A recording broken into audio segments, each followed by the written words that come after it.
Hello दोस्तों, examination classes में आपका स्वागत है। आज मैं आप लोगों के लिए भारत की मिट्टियां लेके उपस्थित हुआ हूं। चलिए आइए देखते हैं भारत की मिट्टियां क्या होती हैं। देखिए, ये मैंने जितनी भी मिट्टियां हैं इंडिया में पाई जाती हैं, इंडिया में 8 तरीके के मिट्टियां पाई जाती हैं, जिसमें मैं सीक्वेंस वाइज यहाँ बताऊंगा और उसको उस डायग्राम के अकॉर्डिंग मैंने यहाँ पे दर्शाया है। चलिए आइए देखते हैं। जैसे देखिए, सबसे ऊपर वाला, सबसे ऊपर मीन्स पर्वतीय मिट्टी। सबसे ऊपर क्या है? पर्वतीय मिट्टी। पर्वतीय मिट्टी जैसे कि जम्मू कश्मीर, उत्तराखंड, सिक्किम, अरुणाचल प्रदेश, ये सब जगह में पर्वतीय मिट्टी पाई जाती हैं। अच्छा देखिए, ये मैंने जो सीधी लाइन, सीधी ग्रीन लाइन से प्रदर्शित किया है, ये कौन सी मिट्टी है? ये जलोढ़ मिट्टी है। जलोढ़ मिट्टी, जलोढ़ मिट्टी मीन्स मैदानी भाग, जो नदियों के द्वारा पर्वतीय क्षेत्र से लाई हुई मिट्टी, वो क्या कहलाती है? जलोढ़ मिट्टी कहलाती है। ठीक है। देखिए, अगर मैं इंडिया की बात करूं तो इंडिया में सबसे ज्यादा जलोढ़ मिट्टी ही है और खाद्यान्नों के उत्पादन के लिए सबसे ज्यादा मुख्य जो है जलोढ़ मिट्टी ही होती है। इसके बाद देखिए, इनके सब के विस्तार से हम चर्चा अभी उसी जैसे मैं हर बार अपने ओन लैंग्वेज में समझाता हूं, उसी तरीके आगे फिर मैं प्रदर्शित करूंगा। अभी यहां थोड़ा ओरल व्यू आप इसका देख लीजिए।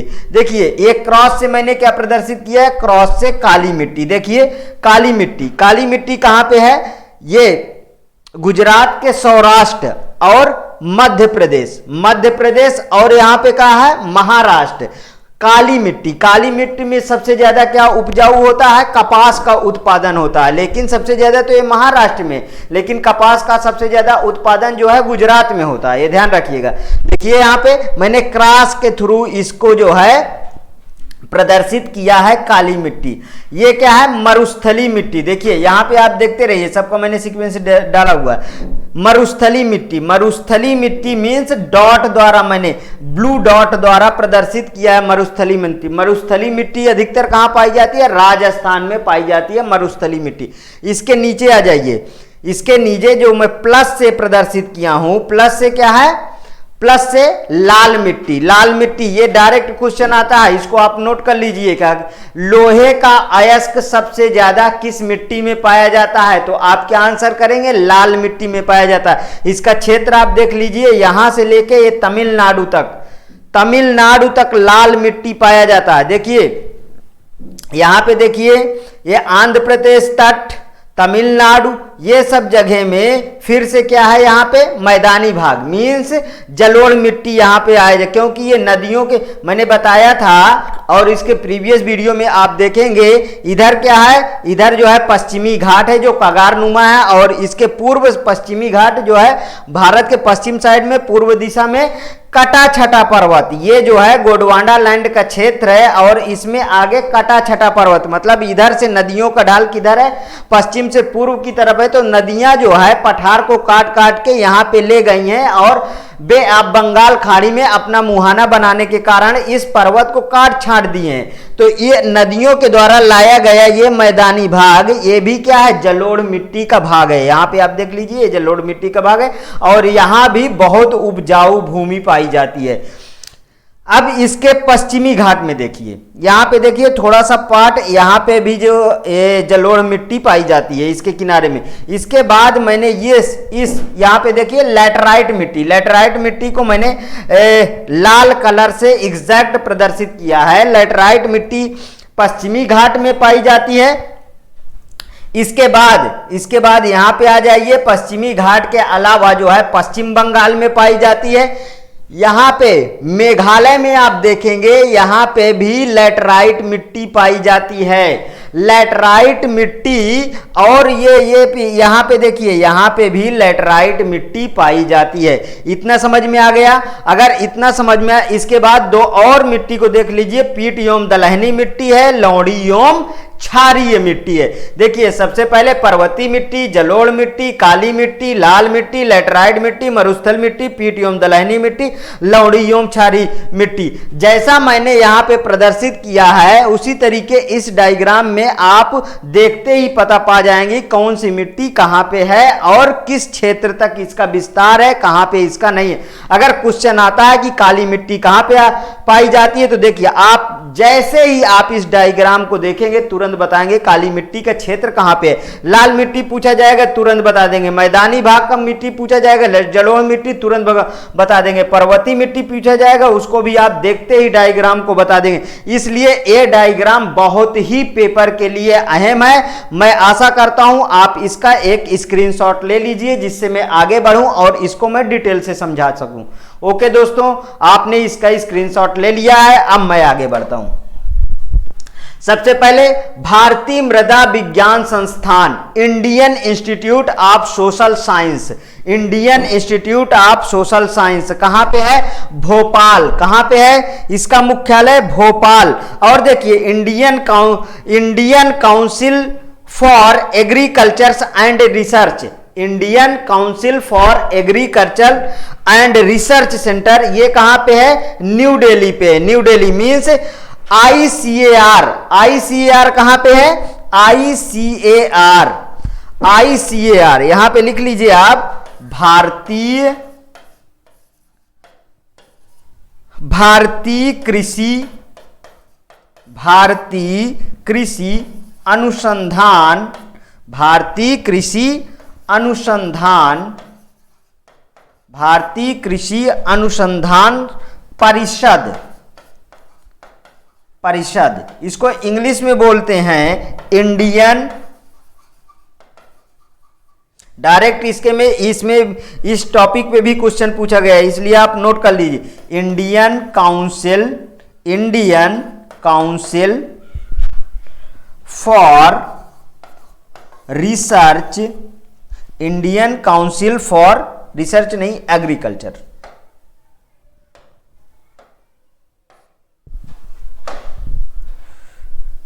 फॉर एग्रीकल्चर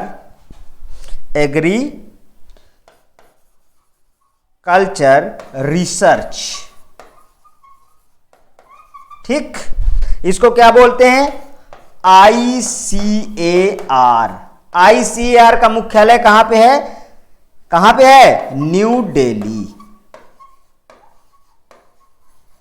ये दोनों देखिए, ये भी पूछा जाता है भारतीय कृषि अनुसंधान संस्थान कहां पे लगाएंगे आप? न्यू दिल्ली। अगर पूछा जाएगा भारतीय मृदा विज्ञान संस्थान, मतलब कि Indian institute of the social science, ठीक है, तो इसका कहां लगाएंगे? इसका कहां पे लगाएंगे? यहां इसका मुख्यालय है भोपाल में। ठीक है, भारत में सबसे ज्यादा क्षेत्र पर पाई जाने वाली चार मिट्टियों का क्रम इस प्रकार है। सबसे ज्यादा जलोढ़ मिट्टी का परसेंटाइल कितना है? 43%।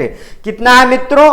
43%। सबसे ज्यादा जलोढ़ मिट्टी पाई जाती है इंडिया में। उसके बाद लाल मिट्टी का कितना है? 18%। इसका 43%, इसका 18%। अगर तीसरे नंबर की मिट्टी पूछी जाएगी तो वो कौन सी है? काली मिट्टी कहां पे? महाराष्ट्र और सौराष्ट्र एरिया, मतलब कि गुजरात।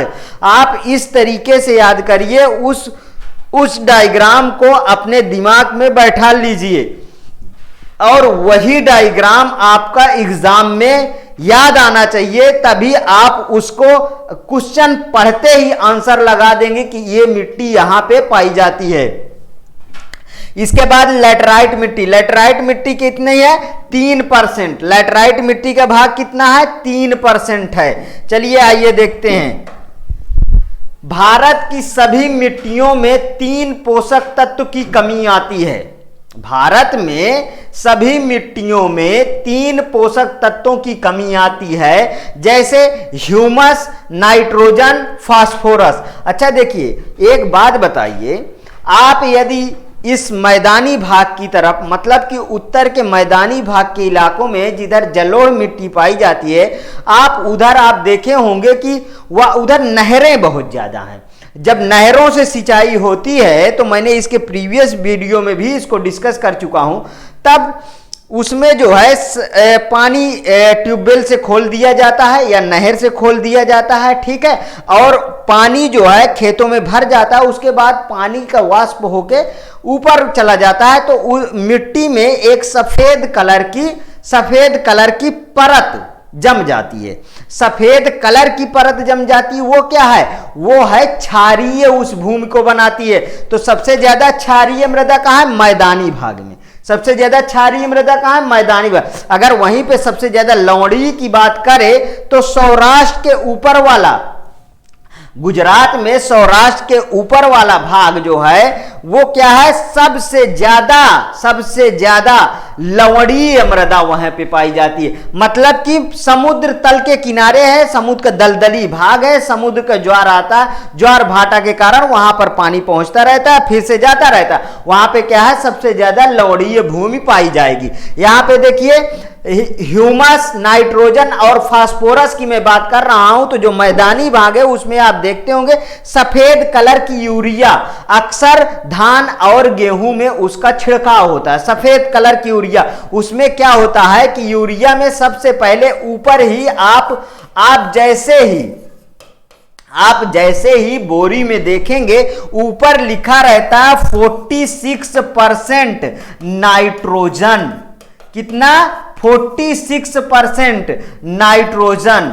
ये किस में पाया जाता है मित्रों? ये पाया जाता है इस बोरी के ऊपर ही लिखा रहता है। मतलब कि अगर उसमें देखेंगे तो उसमें क्या? नाइट्रोजन की मात्रा 46% रहता है। मतलब कि अगर इसका मैं बात करूं तो यहां पे नाइट्रोजन, फास्फोरस, ये सब की, पोटास की कमी होती है। इसलिए उस खाद का हम प्रयोग करते हैं फसलों को, अच्छी किस्म के फसलों को उगाने के लिए, ठीक है, जिससे फसल को यह आवश्यकता पूरा हो जाएगा तो अच्छा से अच्छा जो है फसल हमारी उत्पन्न होगी। चलिए आइए इसके बाद देखिए जलोढ़। जलोढ़ को क्या है? अवियल भी कहते हैं। इसे कॉप कछारी मिट्टी भी कहा जाता है। क्षेत्रफल की दृष्टि से देखें तो जलोढ़ का 43 परसेंटाइल, मतलब सबसे ज्यादा भूमि पे जलोढ़ मिट्टी इंडिया में पाई जाती है। उत्तर प्रदेश और पूर्वी भारत के तटीय क्षेत्र जो है जलोढ़ मिट्टी का ही मैदान है। सतलज मैदान से ब्रह्मपुत्र क्षेत्र मैदान तक जलोढ़ मिट्टी फैली है, जैसा कि मैं डायग्राम में बना रखा हूं। पूर्वी तटीय क्षेत्र महानदी, कावेरी, कृष्णा, गोदावरी, पश्चिम तटीय गुजरात एवं केरल।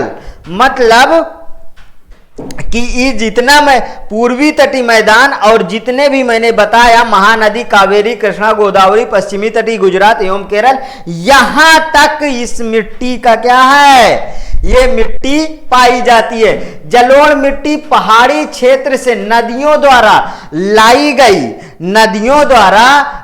गई और मैदानी भाग में लाकर बिछा दी गई है। जलोढ़ मिट्टी नदियों द्वारा पहाड़ी क्षेत्र से लाई गई है और मैदानी भाग में बिछा दी गई। ये दो तरीके के जलोढ़ मिट्टी होती है। चलिए आइए देखते हैं, इसको पहले समझ लेते हैं। देखिए आपके एग्जाम में डायरेक्ट इस तरीके के क्वेश्चन पूछा जाता है। ये देखिए, ये मैंने बता दिया नदियां क्या है? अपने घाटी है, मतलब कि निचले स्थान पे बहना पसंद करती हैं। देखिए अगर मैं बात करूं, ये मान लीजिए नदी यहां पे बह रही, यहां पे नदी बह रही, तो नदी में क्या है कि बाढ़ आएगी तो ये वाले एरिया में अपने मिट्टी को बिछा देगी, ये वाले एरिया में मिट्टी को बिछा देगी। तो ये वाला एरिया जो है ये क्या कहलाता है? ये वाला एरिया खादर कहलाता है। क्या कहलाता है दोस्तों?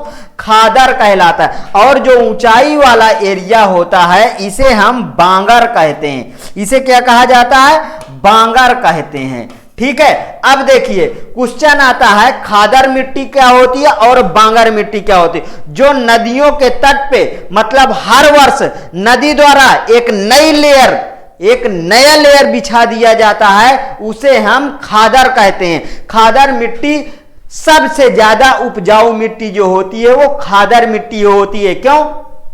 क्योंकि नदियां हर साल अपने साथ एक नई मिट्टी लेके आती है और उसको उस क्षेत्र में बिछा देती है। तो उस क्षेत्र में और उसके बाद नदी क्या है, अपने स्तर पे आ जाती है। तो जो क्षेत्र में ये नई मिट्टी बिछाई है, आप उसमें फसल उगाएंगे कि तो बहुत अच्छी किस्म के फसल उगते हैं। और इसके ऊपर बांगर मिट्टी, अच्छा बांगर मिट्टी में कभी ना कभी नदियों द्वारा लाई गई ही मिट्टी होती है, लेकिन ये ऊंचाई पे होती है। मतलब अगर मैं बोलूं कि हिमालय से जो है अतीत काल की बात करूं तो मैदानी भाग में पता नहीं कितनी करोड़ों नदियां बहती रही हैं और उन नदियों के थ्रू ही ये मैदानी भाग बना है, ठीक है। और हिमालय से लाई गई मिट्टी मैदानी भाग में बिछा देती हैं। जब मैदानी भाग में बिछा देती हैं तो वो कुछ दिन में क्या हो जाता है, समतल हो जाता है। तो ऊपर वाला जो क्षेत्र है उसे क्या बोलते हैं, बांगर बोलते हैं। और जो नदियां द्वारा हर वर्ष मिट्टी बिछा दी जाती है उसे खादर बोलते हैं। इसमें हर बार क्वेश्चन पूछे गए हैं, इसलिए आप इनको बिल्कुल से याद कर लीजिए, इसके कॉन्सेप्ट बिल्कुल रट लीजिए और ये कॉन्सेप्ट कभी ना भूलिएगा। शायद ये दोनों प्रकार की मिट्टी आपको कभी नहीं भूलेंगे। ओके दोस्तों, आगे बढ़ते हैं। नदी के आसपास खादर मिट्टी हर साल बाढ़ से नई हो जाती है। पहाड़ी ऊपर, मतलब पहाड़ी जो ऊपर उठा हुआ भाग होता है उसे हम क्या कहते हैं, बांगर कहते हैं, ठीक है। सर्वाधिक उपजाऊ जलोढ़ मिट्टी, सर्वाधिक उपजाऊ जलोढ़ मिट्टी, इसमें खादर ज्यादा होता है, इसमें खादर ज्यादा होता है। बांगर क्षेत्र में खुदाई करने पे कैल्शियम कार्बोनेट, बांगर क्षेत्र में खुदाई करने पे कैल्शियम कार्बोनेट, अगर इसका आकार देखेंगे तो ऐसे ऐसे ऐसे ऐसे ऐसे ऐसे कुछ पत्थर पाए जाते हैं, ठीक है। वो कैल्शियम कार्बोनेट की ग्रंथियां मिलती हैं जिन्हें हम कंकड़ कहते हैं। देसी भाषा में क्या बोलते हैं, कंकड़ कहते हैं। हिमालय या पहाड़ से लाए जाते हैं, इस तरीके के आकार के कंकड़ मिलते हैं। देखिए ये बहुत ही कठोर होता है और बहुत ही वजन होता है इसका। आप इसको हाथ में लेके देखेंगे, कहेंगे कि हाँ कोई भारी पदार्थ मिल गया। ये क्या है, ये कैल्शियम कार्बोनेट का बना होता है और ये जो है इसे जो है ग्रंथियां बोलते हैं। इसे क्या बोलते हैं, ग्रंथियां बोलते हैं। अब देखिए पोटेशियम और चूना प्रचुर मात्रा में इसमें पाया जाता है। लाल मिट्टी पे आ जाते हैं, ये समझ में आया। अब लाल मिट्टी पे आ जाते हैं। दूसरे स्थान पे 18% पर लाल मिट्टी विस्तृत है, ठीक है। लोहे के ऑक्साइड या अयस्क होते हैं जो जंग के कारण विखंडन हो जाता है। तमिलनाडु, तेलंगाना, आंध्र प्रदेश, छत्तीसगढ़, उड़ीसा, पूर्वी मध्य प्रदेश और झारखंड में इसका विस्तार मिलता है। देखिए अभी किसी पेपर में, शायद केवीएस के पेपर में यह क्वेश्चन पूछा गया है कि लाल मीन्स लोहे के अयस्क सबसे ज्यादा किस मिट्टी में पाए जाते हैं। मीन्स मैंने बोला लाल अयस्क, लाल नहीं, लाल से याद रखने का तरीका है, इसलिए लाल याद आता है। मतलब लाल मीन्स लोहा मीन्स लाल, मतलब लाल से याद रखिए तो उसका आंसर क्या है, लाल। लाल मिट्टी में लोहे का अयस्क सबसे ज्यादा पाया जाता है। क्वेश्चन बिल्कुल कंप्लीट, अभी किसी पेपर में पूछा गया था ये, इसलिए मैंने इसको यहां पे डिस्कस कर लिया। हाँ, इसके बाद में जो है हर एक चैप्टर का मैं क्वेश्चन भी लेके आपको उपस्थित होऊंगा, जिसमें प्रैक्टिस सेट बाद में मैं लगवा दूंगा। पहले इसको हम कंप्लीट कर लेते हैं। सर्वाधिक क्षेत्र तमिलनाडु में लाल मिट्टी पाई जाती है, ठीक है। ह्यूमस, नाइट्रोजन, फास्फोरस की कमी पाई जाती है। इस मिट्टी में ह्यूमस, नाइट्रोजन और फास्फोरस की कमी पाई जाती है। 3 मिट्टियां तो आप रट लिए होंगे, 3 तरीके की मिट्टियां रट लिए होंगे और 3 तरीके के ये वर्ड रट लिए होंगे, ह्यूमस, नाइट्रोजन और फास्फोरस, ठीक है। यही अगर आपको जैसे क्वेश्चन एग्जाम में नहीं समझ में आता तो आप डायरेक्ट भी लगा सकते हैं, अगर ये 3 वर्ड हैं कि ह्यूमस, नाइट्रोजन और फास्फोरस की कमी पाई जाती है। समझ में आया? 3 मिट्टियां रट लिए, 3 तरीके के कॉन्सेप्ट रट लिए। और देखिए लाल मिट्टी पठारी भाग के कम वर्षा वाले क्षेत्र में पाई जाती है और ये कम उपजाऊ होती है। ठीक है, अब इसके बाद काली मिट्टी को डिस्कस करते हैं। काली मिट्टी को चलिए डिस्कस करते हैं। कपासी, इसी को क्या और नाम से बोला जाता है? कपासी, रेगुर, लावा मिट्टी। उत्तर प्रदेश में इसे करेल मिट्टी, उत्तर प्रदेश में इसे करेल मिट्टी भी कहा जाता है। अच्छा, काली मिट्टी की यह खासियत होती है कि आप देखे होंगे कि सौराष्ट्र इलाके में और मध्य प्रदेश के कुछ मध्य प्रदेश, कुछ महाराष्ट्र के इलाके में ये मिट्टियां बहुत ज्यादा यातायात में पाई जाते हैं। इसमें क्या होती है कि नमी सोखने की मात्रा बहुत होती है। अगर थोड़ा भी पानी बरसा तो ये मिट्टियां चिपचिपी हो जाती हैं, अब पानी सूखा तो ये मिट्टियां भारी दरारें पैदा करती हैं। इसे स्वतः जुताई की मिट्टी भी कहते हैं। याद कर लीजिए, डायरेक्ट क्वेश्चन पूछा जाता है स्वतः जुताई की मिट्टी कौन सी है, वो लगाएंगे आप काली मिट्टी, क्योंकि दरारें पड़ जाती है तो उसमें जो है बाद में जब पानी बरसता है तो वो मिट्टियों में दरारों के रास्ते पानी आसानी से नीचे पहुंच जाता है। ठीक है दोस्तों, आगे बढ़ते हैं। अंतरराष्ट्रीय मिट्टी विभाजन में इसे चरनोजम मिट्टी की उपाधि दी गई है। अंतरराष्ट्रीय मिट्टी विभाजन में इसे चरनोजम मिट्टी की उपाधि दी गई है। काली मिट्टी को लावा मिट्टी भी कहते हैं। लावा मिट्टी कैसे? अतीत काल में जब लावा पृथ्वी से निकला और ऊपर फैल गया, मीन्स महाराष्ट्र, कुछ मध्य प्रदेश, सौराष्ट्र इलाकों में लावा ऊपर फैल गया, वो धीरे धीरे ठंडा हुआ, वही काली मिट्टी बना। वही काली मिट्टी, वो लावा जो है टूट फूट के काली मिट्टी का निर्माण वहीं से हुआ है। क्योंकि दक्कन ट्रैप नहीं, ट्रैप है। ठीक है, दक्कन ट्रैप के लावा चट्टान के